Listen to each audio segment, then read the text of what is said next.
Your first step is going to be creating a rough sketch. As you can see, I've already got a rough sketch here. I didn't do a recording for it. That would have been way too long and probably very boring. I do want to talk about some things that could help you in creating your own sketch. Now keep in mind, we do not care about the details here. We only care about getting a rough idea of the big picture. The first thing you probably want to do is gather your reference. This can include images from Google. You could watch the Mulan movie for some inspiration or get some screenshots from the movie. You just want some references to look at to help guide you on what look you want to use. I used a couple images from the new live action Mulan, as well as an image or two from the animated Mulan. As you can see here in my sketch, I've kind of combined features from both of them to get a really stylized look. I highly encourage you to experiment at this point. Try a lot of different things, a lot of different looks, a lot of different poses, a lot of different styles. We keep this rough so that you can change things very quickly and very easily. You have a small investment in each one of these sketches, so it's not a big loss if you mess up or you go down a path that you ultimately don't like. Just start a new sketch. It doesn't take that long. In fact, your first idea is usually not your best anyway. You really owe it to yourself to scribble out a few different ideas, at least 5 or 6. There's actually a lot of topics to consider when creating a sketch and how you want your image to look. I've thrown a few of them up on screen, but there's really a lot to go into. This is not a beginner's tutorial, so I'm not really going to dive into all of those specific things into a lot of detail. Maybe I can make a video later on certain topics, but for now I'm just gonna suggest these things to you, and hopefully you know what I'm talking about, or you can learn on your own. Just search YouTube for any of these topics and you'll find a ton of great videos by guys that are way more qualified to talk about these things than I am. I will note here that depending on what kind of style you want to use will depend on how clean your lines need to be. For what I'm doing for this image, I end up erasing most of the lines in the end anyway, so I can keep them pretty rough at this stage. But if you're doing a more precise, cartoon or anime style where it relies heavily on the line work, then you'll want to spend some time at this phase actually cleaning up your lines and making them look good. Okay, let's move on. This step is very simple. We're just going to add some flat colors to each part of our painting to make sure we cover the entire thing. These colors are used as our base color for all of the shadows and highlights we're going to be adding later. Think of this as the mid-tone. Identify your major shapes here and then group them together, each on their own layer. Making sure each object is on their own layer will help you a lot later on while you're trying to paint different sections. For example, I've got a different layer for her skin than I do for her hair, a different layer for her clothes, and a different layer for the sword. Using separate layers will allow you to work on one section of the image without interrupting or hurting any other part of the image. For example, if I'm painting her hair, I can do that freely if it's on a separate layer without having to worry about affecting her skin or anywhere on her face. You can do this simply by using alpha lock or some clipping masks. Now, if you want to do this more traditionally and use only 1 or 2 layers, that's fine too. Just keep in mind that you're running a lot more risk of having to paint over things you've already painted. Alright, you can see here that I've got my entire image colored in now. You can note I threw in a blue circle in the background. This serves 2 purposes for me. One, it frames the image better. It draws more attention to the focal point, which is her face. And also, I use it later as a source of backlighting. This also gave me the opportunity to bring in the blue colors from Mulan's outfit from the animated movie, just to add a little bit more character. Alright, that's all we need for adding our flat colors. Let's move on to our lighting. You really want to keep in mind what kind of mood you want to set. For what I'm doing here, I wanted to do a more dramatic lighting setup, so I had a mostly darkened image at the top with some kind of directional light in front of her, like just lighting up the bottom of her face. You'll see later that I didn't plan this out as well as I should have, and I ended up changing my mind, changing the lighting, at least on her face. You should first identify your key light or your main light. This will be like the main source of light for the image. And then also consider any other light sources that you've got. My key light would be the strong, warm, directional light that's lighting up her face and her upper body. And then I also have the light coming from the background of that blue circle that's lighting up behind her. Having a backlight like that actually helps push her silhouette out more and helps her stand out from the background. As you can see, some of that light is pouring over the edges, like particularly around her shoulders and her arms, just to show that that light is like wrapping around her form. We still want to be very broad and general here. We don't want to get into the very small, tiny shadows and highlights. We still want to just stay zoomed out and establish the overall lighting scheme. Now, lighting can be a little bit difficult, especially if you're new to it. It's a lot of thinking involved. As I've said before, this is also a great place to use reference. This, bring us some images of, maybe people or other objects in a similar lighting situation that you want to use, and use that to help you figure out where your lights and shadows should be. This will also change based on what type of style you're doing. So for a more cartoony style, you may have little to no shadows or highlights. And in those cases, they'll be flat as well. For me, in my case, I wanted to do a soft lighting and shadow setup. So you'll see me use a lot of big soft brushes to get some smooth transitions and gradients going on, particularly there in her skin. Something I see a lot of beginner artists do is use a gray color or black to make their shadows. But what this ends up doing is making the image much more flat, and your colors look muddy or sometimes plastic. They definitely don't look realistic. When it comes to skin, light actually goes into the skin, bounces around, and then comes back out, giving it a reddish orange glow effect to it. This is something called subsurface scattering, and I don't have time to go into that in this video, but if you're painting skin, it is something that you have to consider if you want that skin to feel like it's alive. So you'll see me using a lot of reds to shade my skin, and later when I start refining it, I added even more saturation to make that skin pop. Here's a quick tip. If your light is a cool color, such as a blue, then your shadows should be a warm color like orange or red, and vice versa. If your light is a warm color like yellow from the sun, then your shadows should be a cool color.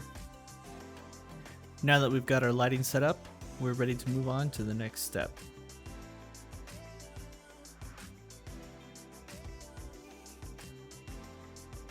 With all that done, we've pretty much completed all of the planning we need to do to go forward. So that what that really means is that all the hard work is done. All that's left is adding the details and rendering out the rest of the image. Now you want to refine your shadows and your highlights. You want to clean up your lines, any stray marks that you've got, really everything you need to do to get it to the final image that you want. For most images, this will be the most time consuming part. It's just a matter of taking the time and adding what detail you think you need to add. I will warn that you should not add detail everywhere in the entire image just for the sake of adding detail. You should only use detail to help push the mood or purpose of your image. Adding detail everywhere will actually just flatten the entire image. When someone looks at it, they won't know where they're supposed to look if there's just detail everywhere. There needs to be places of rest on the image where there's less detail. This will allow the areas with detail to draw the eye more, so you can use that to your advantage by putting a lot of detail in your focal points, so then you can guide the viewer's eye where you want it to go.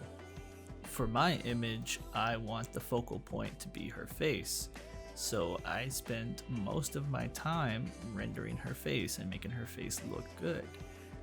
If you go to the outer edges of the image, you'll find less detail, a little less polished even. It's because those areas don't matter. What matters is the focal point, which is her face. The overall feel and look and rhythm of the image is much more important than what little details you could put in the fabric or in her fingernails or something like that. Those types of details don't matter if they don't reinforce the purpose.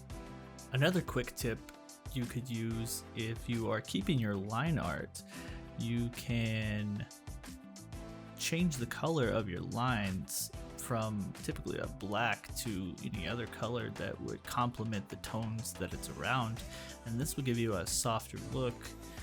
As you can see around her face, I've changed the line color to be more of a deep red, and this just helps soften the look of her face, even though I do end up erasing almost all of those lines in the end anyway. So yeah, there's not much else really to say about this step. It's just taking a lot of time to add the details and the refinement that you need. If you run into a problem where you're not sure how something is supposed to look, then just go to your reference, study it a little bit, and then come back to your image and use that new knowledge that you have now to solve your problem. This part is only about taking time and adding the details that I wanted to add here. There's not much really to say about it, so I'm just gonna let the video play and I'll come back for the next step.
The last step is for post-processing. These are like effects and filters you can apply to your image that really make them stand out a little bit more, or make them more cohesive in my case. But before I get to that, I wanted to point out something here. After I finished up the drawing, I noticed that there was something weird going on with her face. And that's when it hit me that I had not flipped my canvas hardly at all through this whole painting. And for those that don't know, flipping the canvas horizontally can, or even vertically, can give you a fresh perspective on the entire image, so you'll notice things that you didn't notice before. So as you'll see here, I'll flip the canvas horizontally and you'll immediately notice what looks so weird about her face. As you can see, it's a little bit skewed to one side. Now, I would have been able to pick up on that a lot sooner if I had just been flipping my canvas throughout, which is something I recommend that everyone does. Anyway, post-processing are effects that you can apply, usually like filter effects, and maybe something you would see on Instagram or something like that, as well as like other little things you could tweak inside of Photoshop, like your hues and saturations, your balance levels. Again, it's a lot of things that I don't have time to go into this time, but they are very useful for giving your image a nice professional finish. Unfortunately, I didn't record myself fixing this issue. That's okay, we'll just cut to the final image.